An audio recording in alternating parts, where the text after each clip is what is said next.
High good morning everyone केमन आछो तोमरा सबाई आशा करछि सबाई भालो आछो। तो आज होच्छे गणेश चतुर्थी। तो आज के होच्छे घरे आमी पुजो करब। तो कालकेई आमी गणेश ठाकुरगुलो किने এনেছিলাম আর মা লক্ষ্মী। তো আমার ঠাকুর ঘর তো এখনো সাজিয়ে কমপ্লিট করে উঠতে পারিনি, তো আস্তে আস্তে সব করে নিচ্ছি। তো আজ সকাল সকাল ঘুম থেকে উঠেছি, উঠেই কিন্তু आगे फ्रेश हो नहीं आगे बड़ेर जन्य टिफिनटा करे रेखेছি, तारपरे आबार स्नान करेছি, घरदोर परिष्कार करे तारपर ठाकुरेर काছে चले आसलाम। एसे समस्त ठाकुरगुलोके आमी सब टावल दिए मुछे निलाम। এই যে আমি কালকে এই মিনি ছোট গণেশ কিনে এনেছি আর উপরে মা লক্ষ্মীটা কালকেই প্রতিষ্ঠিত করেছি। আর আজকে সব ঠাকুরগুলোকে মুছে মুছে আমি এখন এই লাল কাপড় কিনে এনেছি কালকে, তারপরে বসাচ্ছি। যেহেতু আমি ঠাকুর ঘরটা আমার মনের মতো করে বানিয়েছি, তো ওখানে দেখতে পাচ্ছ কাঁচ দিয়ে সব হ্যাঙ্গিং করা। তো এখানে সব ছোট ছোট ঠাকুর বসবে, আর যেখানে রাধা গোবিন্দটা আছে ওখানে হচ্ছে রাখবো বড় একটা রাধা গোবিন্দ। তো অর্ডার করেছি, সেটা এখন আছে, আসবে কিছুদিন পর। আর ঠাকুরঘর অল্প মানে সাজাতে বাকি আছে। তো সকাল সকাল আমি ঠাকুরগুলোকে পরিষ্কার করে নিয়ে এখানে মালা গেঁথে সমস্ত মালা সব ঠাকুরকে পরিয়ে দিচ্ছি। এখানে প্রথমে গণেশ ঠাকুরকে পরিয়ে দিয়েছি, তারপরে মা লক্ষ্মী ওপরে আছে, দেখো গণেশ ঠাকুরের উপর লক্ষ্মী আছে, তারপরে এখানে গণেশ আছে, তারপরে এই সাইডে আছে রাধা গোবিন্দ নিচে, আর পাশে হচ্ছে আছে বাবা। আর এখানে এটা হচ্ছে এই রাধা গোবিন্দটা আমার হ্যাঙ্গিং ঠাকুর, মানে ঝুলাতে হয়, পিছনে সিস্টেম আছে। তো আপাতত ঠাকুরটা কেনা হয়নি বলে আমি এখানেই রেখে দিয়েছি। তো আজকে যেহেতু এমনি শনিবার নিরামিষ আর এমনি আজকে নিরামিষ, তা বরের জন্য আমি নিরামিষ জাস্ট চাউমিনটা বাদাম দিয়ে চাউমিনটা বানিয়েছিলাম সকালে ঘুম থেকে উঠে আগে ফ্রেশ ট্রেশ হয়ে নিয়ে তারপরে একটু চাউমিন বানিয়ে রেখেছিলাম। তারপরে আবার স্নান টান করেই তো বর বললো আমাকে 8টায় ডেকে দেবে, আমি পুজো করব। তো বরকে তারপর ডেকে দিলাম। আমার এদিকে রেডি করা হয়ে গেলে বর ওদিকে স্নান টান করে রেডি হয়ে নিচ্ছে, আর এদিকে আমি ঠাকুরগুলো ঘরে সব সাজিয়ে নিচ্ছি ফুল দিয়ে। আর এই যে আমার লক্ষ্মীর ভাণ্ডার পেঁচাটা লিখেছি, এটা কিন্তু একটা ভাণ্ডার, তো আমি এই ডোয়ারের নিচেই রেখে দিয়েছি।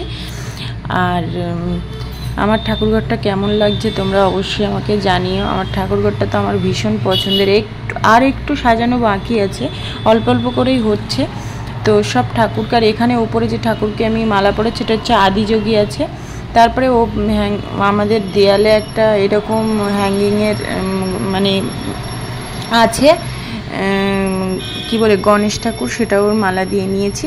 তারপর আমি এখানে আরতি করে নিচ্ছি, সব প্রদীপ ধূপ দেখে নিচ্ছি। শুধু বরকে বললাম তুমি তাড়াতাড়ি করো, আমাকে একটু ধুনোটা জ্বালিয়ে দাও, সে তো নড়ছে। তো এদিকে আমি সব ধূপ ধুনো দেখিয়ে নিয়েছি, আর এদিকে এখানে বসিয়ে দিচ্ছি। এরপরে আমি এবার ফল টলগুলো রেডি করব, প্রসাদগুলো রেডি করব। তো ফ্রিজ থেকে বের করে অনেকক্ষণ আগে রেখেছি, যেহেতু কালকেই সব বাজারঘাট করেছিলাম। আর এখানে বললাম না অনেক কিছু জিনিস কেনার বাকি, নিচে ফেলে সব করতে হয়। এখানে একটা আমি ফোল্ডিং চেয়ার মানে টেবিল মতো কিনবো, যার উপরে রেখে সব করতে পারবো। আর এদিকে বড় আবার রেডি হয়ে গেছে, এবার আসছে। তো বললো আমি পুজো করব, আমাকে দেবো। তো আমি মিষ্টি টিষ্টিগুলো সব রেডি করে নিচ্ছি, ও দেবে। ও বললো আমি কিন্তু দেবো, পুজো দেবো। তো আমি এখানে ঠাকুরকে দুব্বা টুব্বা সব দিয়ে দিয়েছি, আর ওর জন্য 11টা দুব্বাও রেখে দিয়েছি, ও দেবে, পুজো করবে। আর এখানে আমি মিষ্টি রেডি করছি, ওকে বললাম এই দেখিয়ে দিচ্ছি এই সাইডের থাকটা ঠাকুরের প্রসাদটা দিচ্ছি। তো এটা যেহেতু আমার ডেলি বেসিসে দেখো প্রসাদ নিয়ে বরণ করছে, বললাম মুখের সামনে ধরো। তো এটা আমার ডেলি বেসিসে যেটা ঠাকুরের দিই থালা, সেটাই সেই থালা। আর এখনও ঠাকুরের বললাম না প্রচুর জিনিস কেনা বাকি আছে, আস্তে আস্তে কিনবো। আর এখানে বললাম একটা একটা করে সমস্ত ঠাকুরের দই মিষ্টি লাড্ডু মোদক সব ঠাকুরের গালে দাও, দিয়ে আস্তে আস্তে রাখো। আর এখানে আমি ফলগুলোকে ধুয়ে নিচ্ছি, ধুয়ে ওর হাতে একটা একটা করে দিচ্ছি 5 রকমের ফল। তো সেটাও আস্তে আস্তে বললাম ওটা নিচে রাখার তো জায়গা নেই, তাই নিচে ওখানটায়। তো সেইভাবেই বলে দিচ্ছি, সেইভাবেই করে নিচ্ছে। আর ওর আজকে পাঞ্জাবি পরেছে, যেহেতু বললো যে আজকে আমি হলুদ জিনিস পরবো। তো ওর দেওয়া হয়ে গেছে, প্রণাম টনাম করে চলে যাচ্ছে। তারপর আমি বাদ বাকি সব ঠাকুরকে দেখিয়ে নিচে এখানে রেখে দিলাম।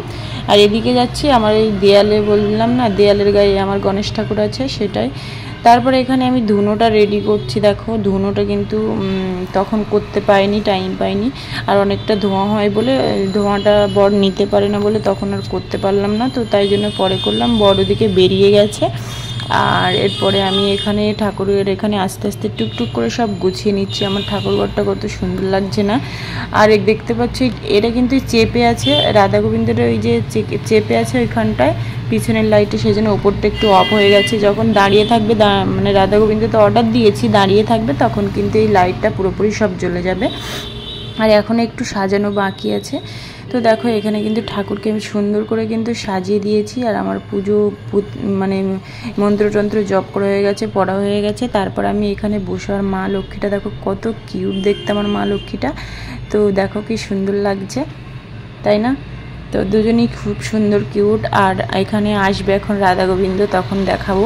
তো এইভাবে আমি তারপরে রিলস ভিডিও একটু বানিয়ে নিলাম। আর এখানে বসে অনেকক্ষণ আমি একটু মানে বসেছিলাম। আর আমার খুব ভালো লাগে আমার বসে বসে ঠাকুরের সামনে বসে থাকতে এরকম।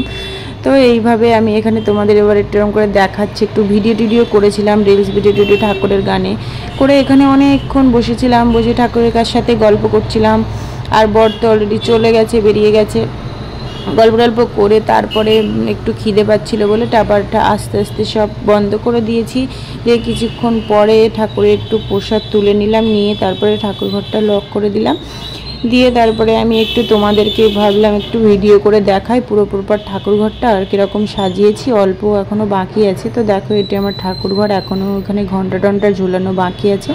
তো দেখো আমার তো ভীষণই পছন্দ, আমার মনের মতো করেই বানিয়েছি। আমার এরকম একটা অনেক দিন ইচ্ছে ছিল ঠাকুরঘর করব। তারপর ঠাকুর পুজো করা হয়ে গেলে আমি এখানে নিরামিষ চাউমিন খেতে এসেছি। তো তারপরে দুটো ফল খেয়ে নেবো, কলা। তো আর একটু বসে আছি চাউমিন খেয়ে। ওই যে পার্সেলটা নিয়েছিলাম কালকে, সেটা আবার ফেরত দেবো, ভুলভাল এসেছে তাই জন্য। তো এইভাবে আমার সারাদিনটা কাটলো। তোমাদের কেমন লাগলো অবশ্যই আমাকে জানিও আজকের দিনটা। তো এইভাবেই কাটিয়ে দিলাম। চলো টাটা।